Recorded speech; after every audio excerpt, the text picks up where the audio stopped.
Pada tahun 2020, dunia internasional mendapat guncangan yang sangat keras dari pandemi global COVID-19. COVID-19 pertama kali terdeteksi di kota Wuhan, China pada Desember tahun 2019. WHO merilis data bahwa sebanyak 179 negara dan 33 teritorial kota di dunia terkena virus tersebut.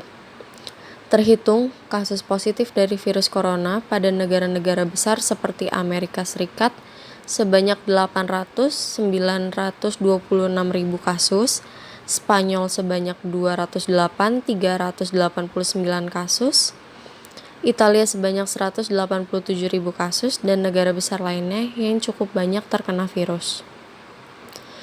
Menghadapi krisis ini, negara-negara di dunia membuat kebijakan untuk memberlakukan atau menerapkan physical distancing sesuai dengan protokol yang sudah ditentukan oleh WHO. Dari kasus ini, banyak juga negara yang mengambil langkah untuk memberlakukan lockdown total negaranya, seperti karantina wilayah, pelarangan masuk ke wilayah yang terkena virus, dan penutupan fasilitas umum dan kegiatan lainnya.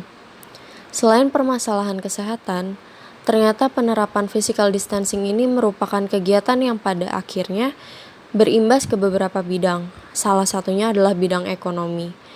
Dikarenakan adanya virus ini, jalannya ekonomi di dunia menjadi terbatas. Ekonomi global pun menurun. WTO memprediksikan bahwa perdagangan internasional akan menurun sebanyak 13% hingga 32% di tahun 2020 ini. Permasalahan ekonomi di dunia kemudian meningkat menjadi permasalahan di bidang sosial.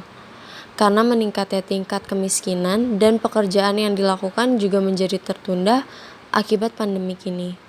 Para ahli banyak menyimpulkan bahwa pandemik ini dapat merubah pola hubungan internasional.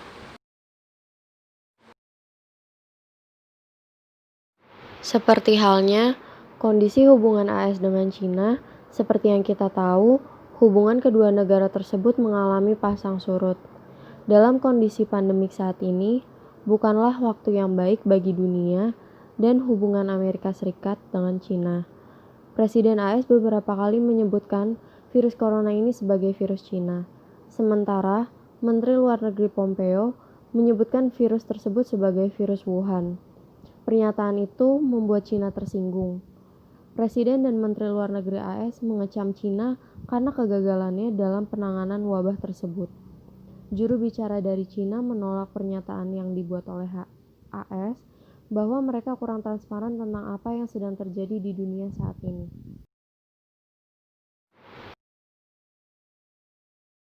Sementara itu, media sosial di China sudah menyebarkan informasi tentang pandemik yang menurut China itu disebabkan oleh program militer AS.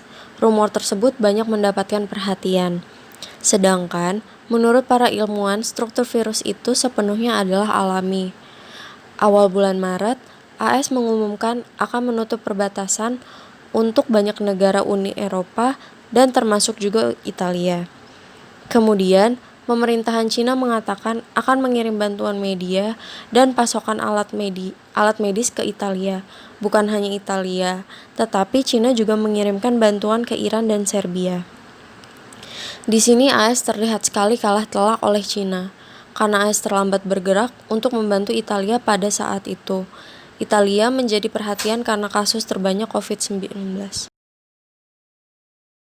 Cara pemimpin negara membuat kebijakan pada saat ini akan sangat dilihat dan dinilai bagaimana mereka memanfaatkan situasi dan menyelamatkan negaranya dari pandemik ini. Pandemik virus ini terjadi pada saat hubungan Amerika Serikat dan China sedang surut.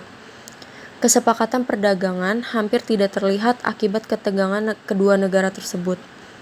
Pandemik ini memperlihatkan hubungan kedua negara ke tingkat yang lebih sulit, dan ini bisa mempengaruhi keberlangsungan krisis dan dunia. Pada saat virus ini dikalahkan, kebangkitan Cina akan memainkan peran penting dalam pembangunan kembali negara-negara yang terkena dampak, karena bantuan dari Cina saat ini adalah yang paling terpenting. Sementara itu, Presiden Trump mengkritiki Cina bahwa Cinalah yang telah menjatuhkan bola. Awalnya, Presiden AS itu gagal menangani krisis yang serius dan menganggapnya sebagai kesempatan lain untuk menegaskan American First. Padahal yang dilihat di sini adalah kepemimpinan global atau cara dari pemimpin untuk merespon krisis yang terjadi.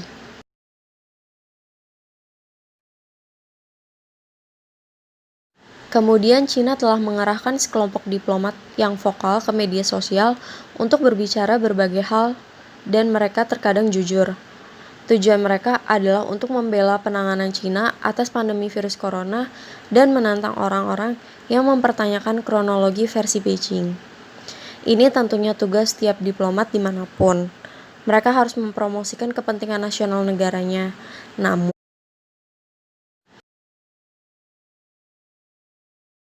dari penjelasan tadi, teori yang digunakan adalah teori realisme, di mana manusia dicirikan sebagai makhluk yang selalu cemaskan keselamatan dirinya dalam hubungan persaingan dengan yang lain. Mereka ingin berada dalam kursi pengendali. Mereka tidak ingin diambil keuntungannya. Mereka terus-menerus berjuang untuk mendapatkan yang terkuat dalam hubungannya dengan yang lain, termasuk hubungan internasional dengan negara-negara lain. Kaum realis berfokus pada struggle for power.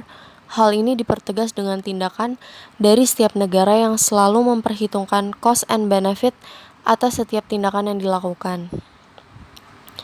Dilihat dari hubungan AS dengan Cina yang hubungannya pasang surut, selalu terjadi konflik dan mengancam satu sama lain untuk mencapai kepentingan nasionalnya.